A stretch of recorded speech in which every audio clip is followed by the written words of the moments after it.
آئیے اب شروع کرتے ہیں یوسف علیہ السلام کا قصہ۔ قرآن کریم نے اس قصے کو احسن القصص کہا ہے۔ اس کے بارے میں اللہ تعالی نے پوری ایک سورت یعنی سورہ یوسف نازل فرمائی۔ اس قصے میں دو عظیم نبیوں کا تذکرہ ہے، سیدنا یعقوب بن اسحاق علیہ السلام اور یوسف بن یعقوب علیہ السلام کا۔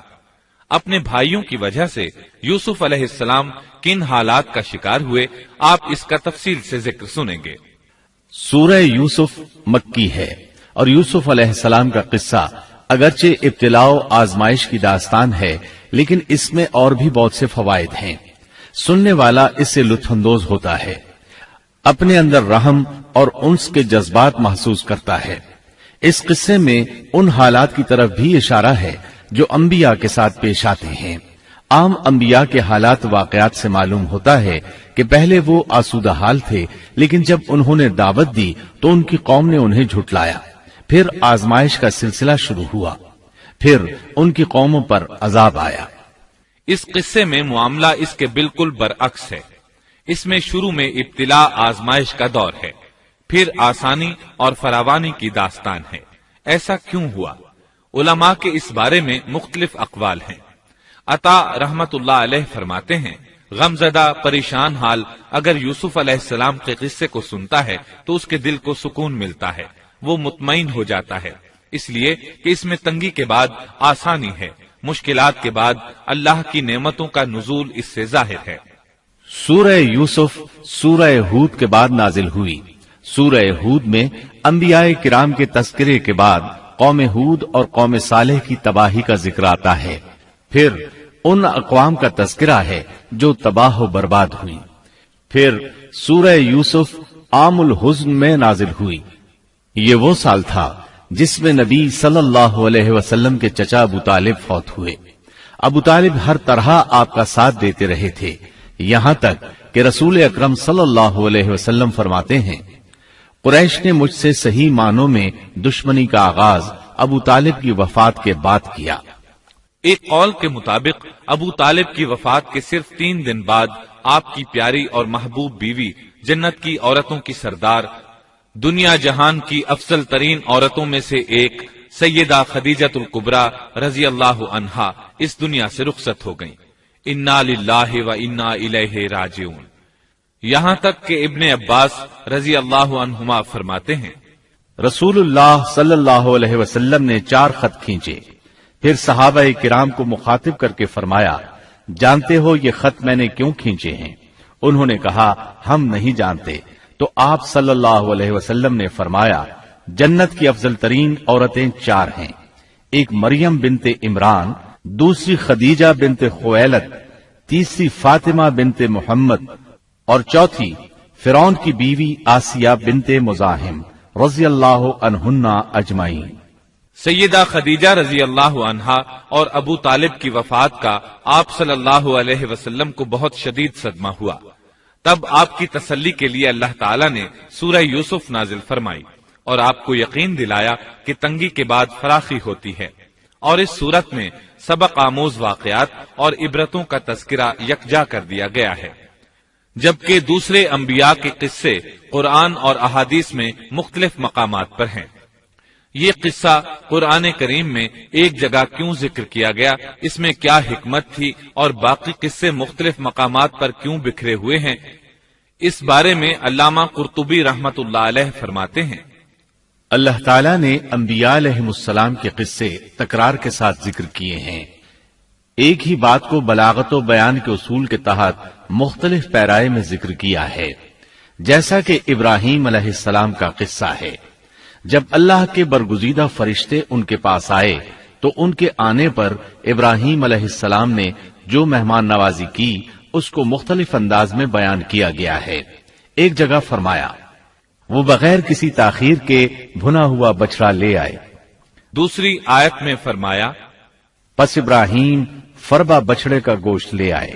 ان دونوں جملوں کو جمع کرنے سے معلوم ہوا بھونا ہوا موٹا تازہ بچڑا پیش کیا گیا۔ مختلف جگہوں پر ان کا تذکرہ اس لیے کیا گیا کہ لوگ اس سے عبرت پکڑیں۔ علامہ قرطبی رحمت اللہ علیہ فرماتے ہیں، یوسف علیہ السلام کے قصے کو ایک جگہ اور باقی انبیاء کے قصوں کو علیحدہ بیان کرنے کی ایک حکمت یہ بھی ہے کہ مخالف پر حجت قائم ہو جائے کہ وہ نہ مکرر کلام لا سکتے ہیں اور نہ ہی قصہ یوسف علیہ السلام کی طرح اکٹھا کلام لا سکتے ہیں۔ مطلب یہ کہ بلاغت کی ہر قسم میں دشمن پر حجت قائم ہو سکے۔ اللہ تعالی کلام کو مکرر اور غیر مکرر لا کر قرآن کا اعجاز بیان کرنا چاہتے ہیں کہ اللہ چاہیں تو ایک قصے کو ایک ہی جگہ بیان کر دیں، چاہیں تو مختلف جگہوں پر بیان کر دیں۔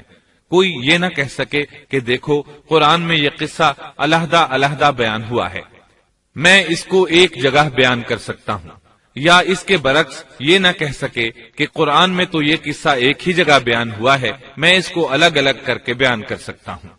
اب ہم اس قصے کا آغاز کرتے ہیں اور اسی طرح کرتے ہیں جس طرح اس کا آغاز اللہ رب العزت نے کیا ہے۔ شروع اللہ کے نام سے جو بڑا مہربان نہایت رحم والا ہے۔ الف لام را، یہ روشن کتاب کی آیتیں ہیں۔ یقیناً ہم نے اس کتاب کو عربی قرآن بنا کر نازل فرمایا ہے تاکہ تم سمجھ سکو۔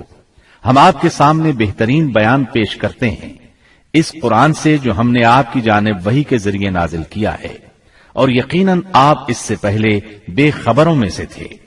قصہ در اصل ایک خبر کے بعد دوسری خبر اور اطلاع در اطلاع کو کہتے ہیں، اور قصص کا اصل قصہ ہے یعنی پیچھے چلنا، جیسا کہ اللہ کی کتاب میں ہے۔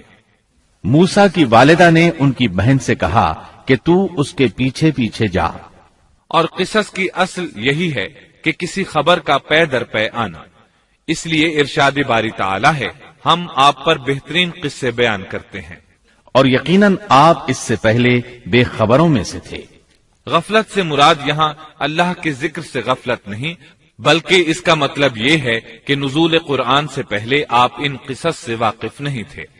اللہ تعالیٰ سورہ یوسف آیت 4 اور 5 میں فرماتے ہیں، جب یوسف نے اپنے باپ سے ذکر کیا کہ ابا جی، میں نے 11 ستاروں اور سورج چاند کو خواب میں دیکھا ہے کہ وہ سب مجھے سجدہ کر رہے ہیں، یعقوب نے کہا، پیارے بچے، اپنے اس خواب کا ذکر اپنے بھائیوں سے نہ کرنا، ایسا نہ ہو کہ وہ تیرے ساتھ کوئی فریب کاری کرے، شیطان تو انسان کا کھلا دشمن ہے۔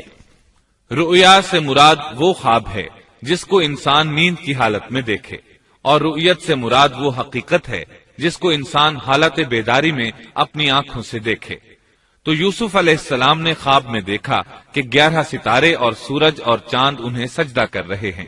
یعقوب علیہ السلام خواب کی حقیقت کو جان گئے، اگرچہ آپ خوابوں کی تعبیر نہیں بتاتے تھے، لیکن انہیں علم ہو گیا کہ اس میں یوسف علیہ السلام کی تکریم ہے، اور انہیں یہ بھی علم تھا کہ یوسف علیہ السلام کے بھائی ان سے حسد کرتے ہیں۔ اسی لیے انہوں نے یوسف علیہ السلام سے کہا کہ اپنے بھائیوں کو یہ خواب نہ سنانا۔ یوسف علیہ السلام کے 11 بھائی تھے، بنیامین ان کے سگے بھائی تھے، باقی 6 ایک ماں سے اور 4 2 لونڈیوں سے تھے۔ حقیقی بھائی ان سے حسد نہیں کرتا تھا، وہ عمر میں ان سے چھوٹا تھا، باقی سب ان سے حسد کرتے تھے، اور اس حسد کی وجہ یہ تھی کہ یعقوب علیہ السلام ان سے والہانہ محبت کرتے تھے۔ اسی طرح بنیامین سے بھی انہیں بہت لگاؤ تھا، مطلب یہ کہ ان دونوں سے انہیں زیادہ محبت تھی، اور محبت میں کمی بیشی کوئی بری چیز نہیں، البتہ نبی کریم صلی اللہ علیہ وسلم نے فرمایا، ان میں عدل سے ضرور کام لیں۔ غرض یعقوب علیہ السلام کو ان دونوں سے زیادہ محبت تھی، ان کا دل ان کی طرف زیادہ مائل تھا، یہاں تک کہ لمحہ بھر بھی انہیں نظروں سے اوجھل نہیں کرتے تھے۔ یوسف علیہ السلام کے بھائی جب کھیل کے لیے نکلتے تو یعقوب علیہ السلام فرماتے، یوسف کو یہیں چھوڑ دو، گویا ہر وقت ان کا پہرا دیتے تھے۔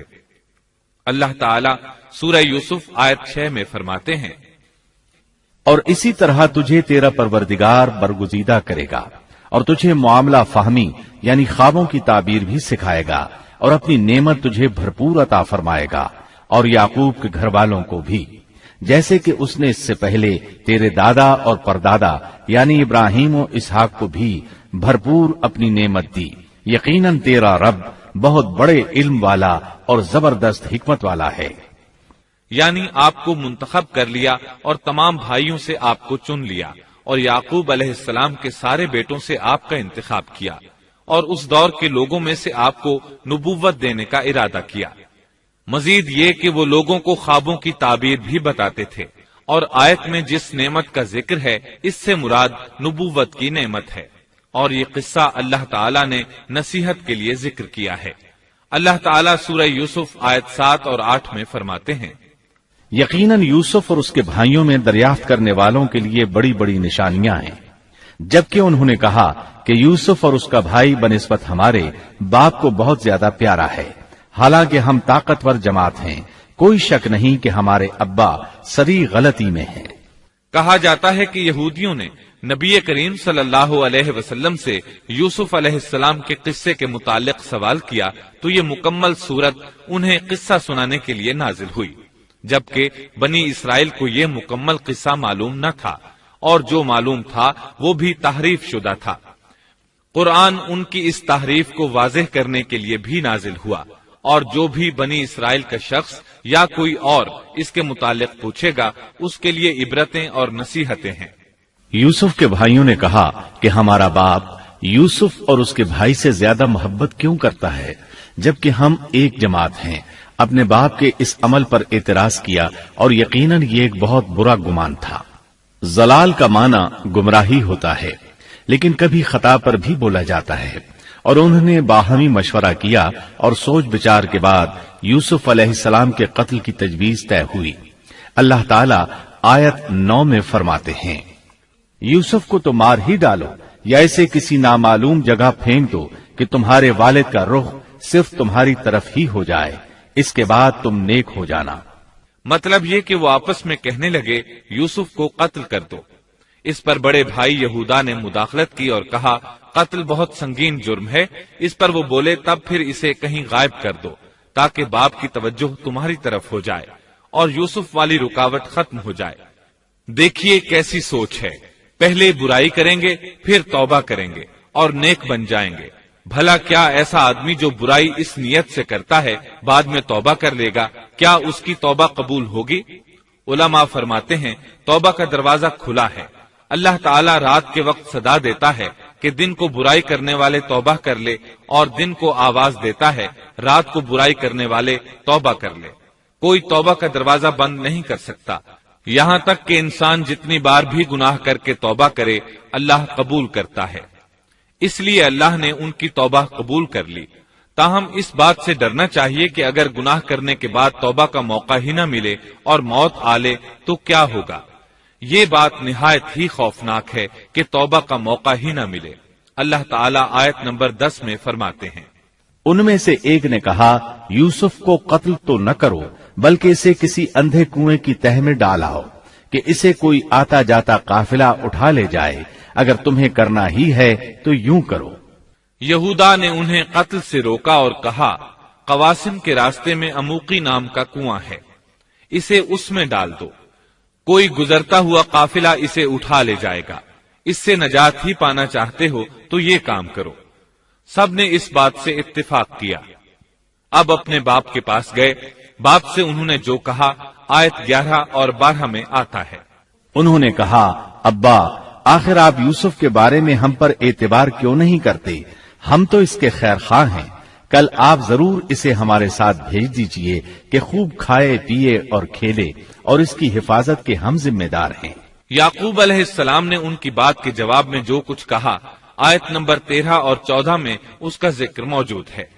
یعقوب نے کہا اسے تمہارا لے جانا مجھے تو سخت صدمہ دے گا، اور مجھے یہ بھی کھٹکا لگا رہے گا کہ تمہاری غفلت میں اسے بھیڑیا کھا جائے۔ انہوں نے جواب دیا کہ ہم جیسی زوراور جماعت کی موجودگی میں بھی اگر اسے بھیڑیا کھا جائے تو ہم بالکل نکمے ہی ہوئے۔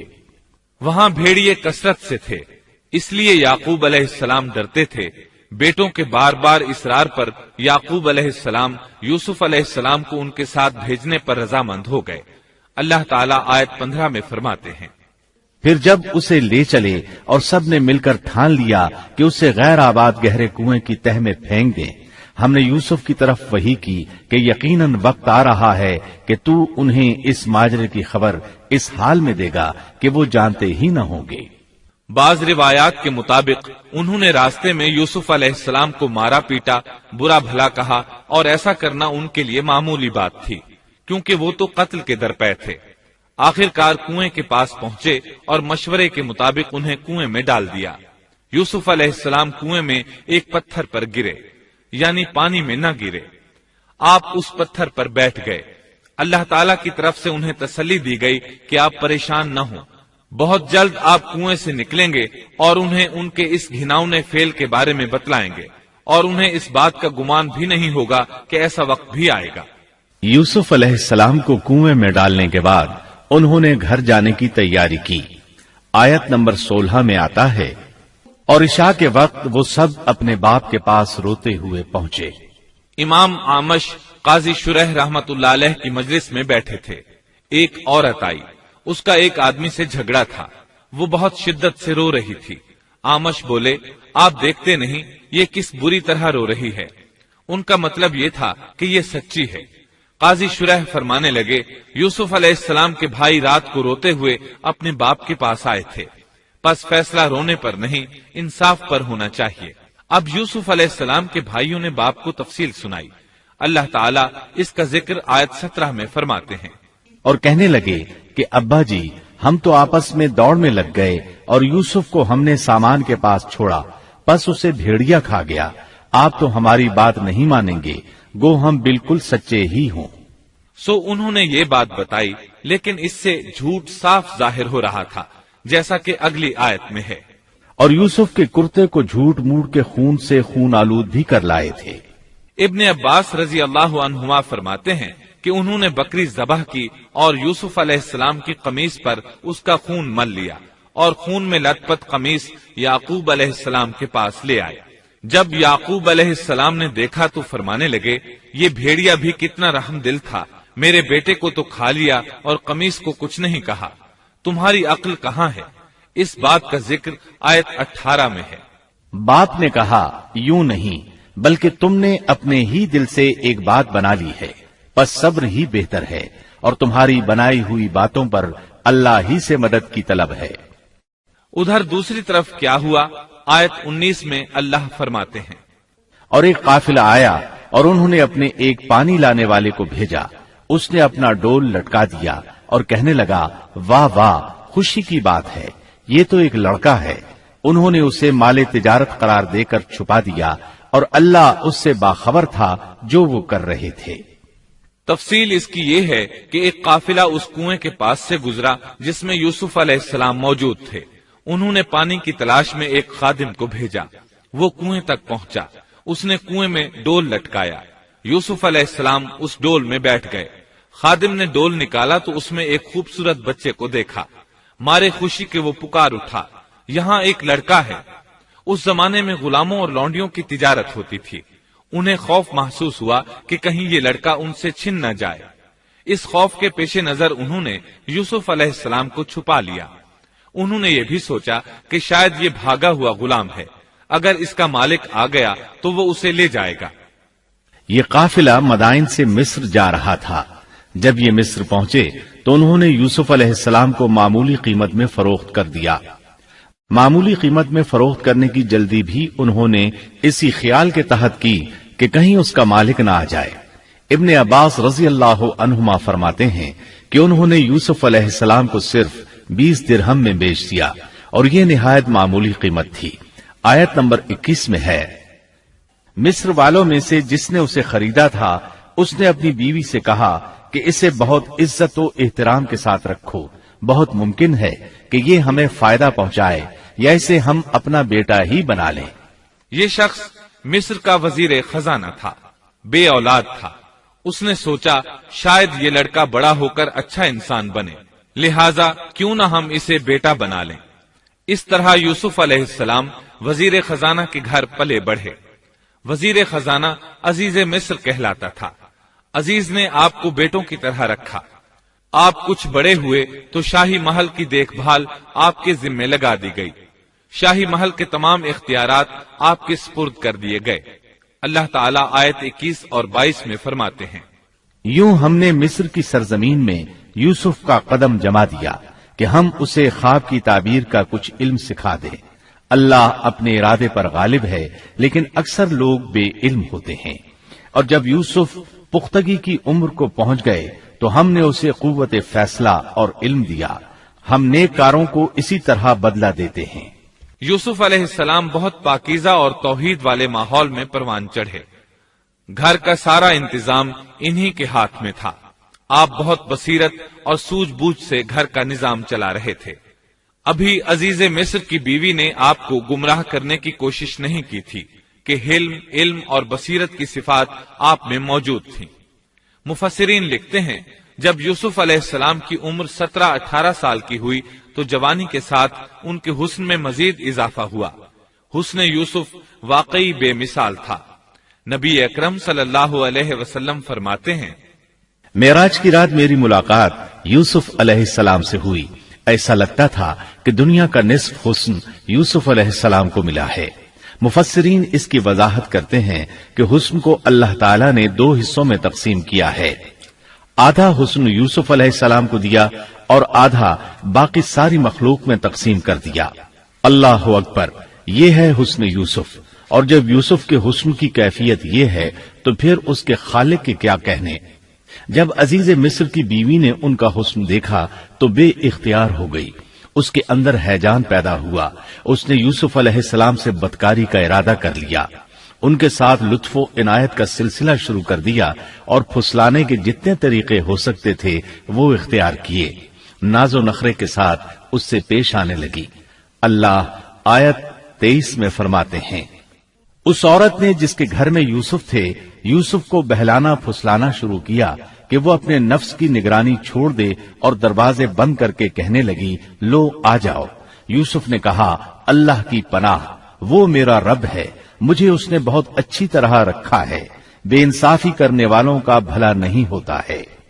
مطلب یہ کہ آخر نوبت یہاں تک پہنچ گئی کہ ایک دن اس نے سارے دروازے بند کر لیے اور کہنے لگی، آئیے یوسف، میں نے یہ زیب و زینت آپ کے لیے کی ہے. یوسف علیہ السلام فرمانے لگے، اللہ کی پناہ، یہ ناممکن ہے، میں ایسا نہیں کر سکتا. کیا میں اپنے مالک کی گھر والی سے بدکاری کروں جس نے مجھے اپنے بیٹوں کی طرح ناز و نعمت میں رکھا؟ یہ بہت بڑا ظلم ہے اور ظالم لوگ فلاح نہیں پا سکتے. آپ نے فوراً انکار کر دیا، اس لیے کہ آپ صاحب علم تھے، صاحب حلم تھے، بادشاہ کے مقام اور مرتبے کو جاننے کے ساتھ برائی کے نقصانات سے بھی باخبر تھے. خود صاحب فضل تھے اور اہل فضل کے مقام و مرتبے سے بھی واقف تھے. قرآن کریم کی آیات آپ کی طہارت اور پاکیزگی بیان کر رہی ہیں. آیت 24 میں ہے، اس عورت نے یوسف کا قصد کیا اور یوسف اس کا قصد کرتے اگر وہ اپنے پروردگار کی دلیل نہ دیکھتے. یوسف علیہ السلام نے اس کا ارادہ نہیں کیا، یہاں تک کہ اللہ تعالیٰ کی مہربانی سے ان کے دل میں اس گناہ کا خیال تک نہیں آیا. اللہ تعالیٰ نے آخر آپ کو علم بھی دیا تھا اور حلم بھی. آپ بادشاہ کے مرتبے سے واقف تھے، نیک تھے، جانتے تھے زانی کبھی فلاح نہیں پا سکتا، بلکہ آپ نے تو فوراً کہہ دیا، اللہ کی پناہ، میں ایسا ہرگز نہیں کر سکتا. اتنی بڑی آزمائش میں ان کے دل میں خیال آنا ممکن تھا. جیسا کہ سخت گرمی اور پیاس کی حالت میں کسی کو ٹھنڈے پانی کا گلاس ملے تو دل میں پانی پی لینے کا خیال ضرور آتا ہے، لیکن پھر یاد آتا ہے کہ وہ روزے سے ہے. لیکن یوسف علیہ السلام کے دل میں تو اتنا سا خیال بھی نہیں آیا. اس کی وجہ یہ تھی کہ آپ نے اپنے رب کی دلیل دیکھی تھی. وہ دلیل کیا تھی، اس بارے میں مفسرین کے مختلف اقوال ہیں. بعض کہتے ہیں آپ نے جبرائیل علیہ السلام کو دیکھا، بعض کہتے ہیں آپ نے یعقوب علیہ السلام کو دیکھا، وہ انہیں انگلی کے اشارے سے منع کر رہے تھے. بعض نے لکھا ہے کہ آپ نے دروازے پر یہ لکھا دیکھا تھا، بے شک زنا بڑی بے حیائی اور بہت ہی بری راہ ہے. بہرحال یہ مفسرین اور مورخین کے اقوال ہیں. اس بارے میں کوئی صحیح حدیث نہیں ملتی. اتنا ہے کہ آپ نے کوئی ایسی چیز دیکھی ضرور تھی جس کی بنا پر آپ کو خیال تک نہ آیا، اور برہان اللہ ہی کی طرف سے تھی، اس نے انہیں سوچنے بھی نہ دیا. اللہ آیت نمبر 24 میں فرماتے ہیں، اس طرح ہم نے انہیں اس برائی اور بے حیائی سے بچا لیا کیونکہ وہ ہمارے مخلص بندوں میں سے تھے. اللہ نے آپ کو صرف زنا سے نہیں برائی سے بھی بچا لیا. یہ اس بات کی دلیل ہے کہ آپ نے ارادہ تک نہیں کیا. پھر اسی آیت میں اللہ نے آپ کو اپنا برگزیدہ بندہ فرمایا اور یہ ممکن ہی نہیں کہ کوئی انسان اللہ کے برگزیدہ بندوں میں سے بھی ہو اور پھر کفر بھی کرے، ہرگز ممکن نہیں۔ انبیاء ایسی باتوں سے پاک رہتے ہیں۔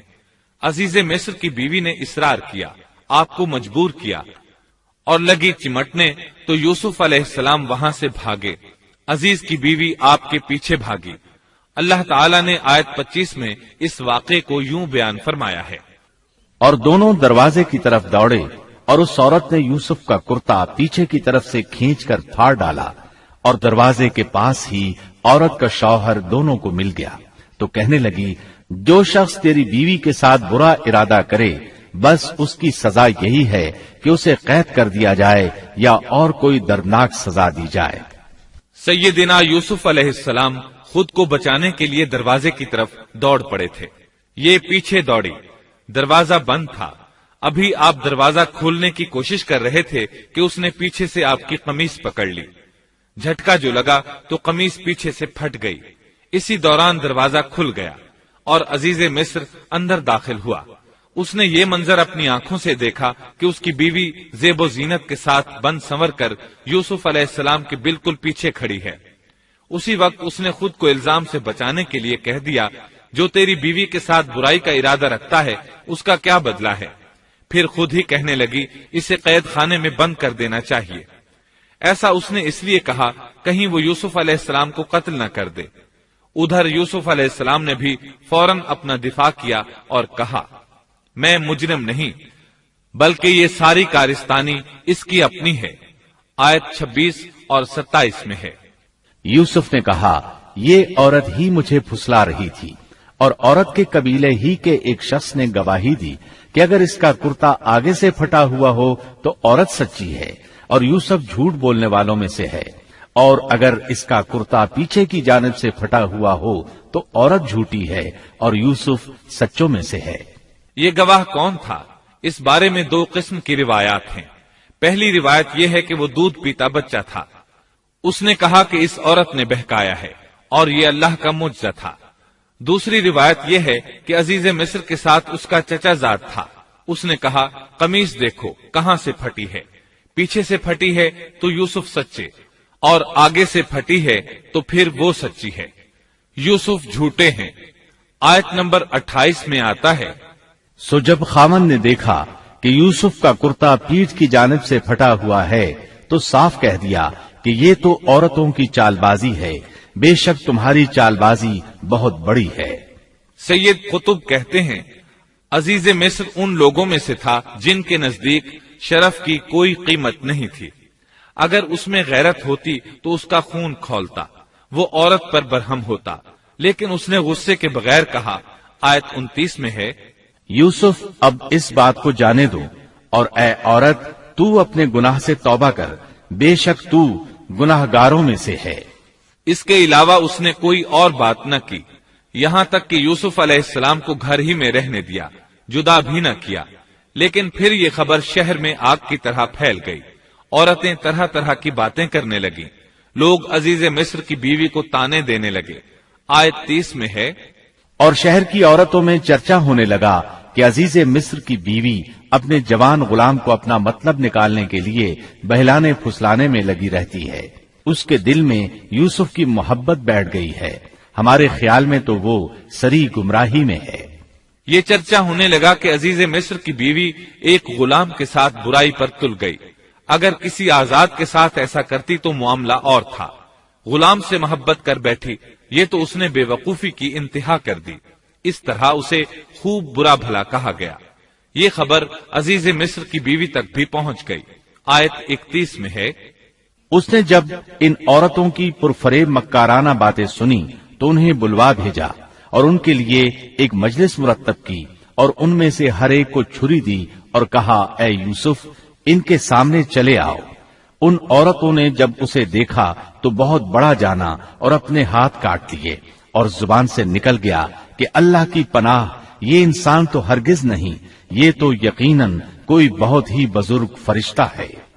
وضاحت اس کی یہ ہے کہ اس عورت نے اپنے گھر میں ایک دعوت کا انتظام کیا، تمام عورتوں کو اس دعوت میں بلایا، دعوت کا انتظام اس طرح کیا کہ سب کے لیے ایک تکیہ لگایا، پھل سامنے رکھے اور ہر ایک کو ایک ایک چھری تھما دی۔ ساتھ ہی یوسف علیہ السلام سے کہا کہ مجلس میں آ جائیں۔ جب یوسف علیہ السلام آئے تو وہ انہیں دیکھ کر مبہوت رہ گئیں۔ ان کے حسن سے اس قدر متاثر ہوئیں کہ اپنا ہوش نہ رہا اور پھلوں کے بجائے اپنے ہاتھ کاٹ ڈالے، لیکن اس کا انہیں احساس تک نہ ہوا۔ سبحان اللہ، کیا حسن تھا جس کی وجہ سے انہوں نے اپنے ہاتھ کاٹ لیے اور خبر تک نہ ہوئی۔ کہنے لگیں یہ تو کوئی فرشتہ معلوم ہوتا ہے، انسان اتنا خوبصورت کیسے ہو سکتا ہے۔ آیت 32 میں ہے، اس وقت عزیز مصر کی بیوی نے کہا، یہ ہے وہ جس کے بارے میں تم مجھے تانا دے رہی تھی۔ میں نے ہر چند اس سے اپنا مطلب حاصل کرنا چاہا، لیکن یہ بال بال بچا رہا، اور جو کچھ میں اس سے کہہ رہی ہوں اگر یہ نہ کرے گا تو یقیناً یہ قید کر دیا جائے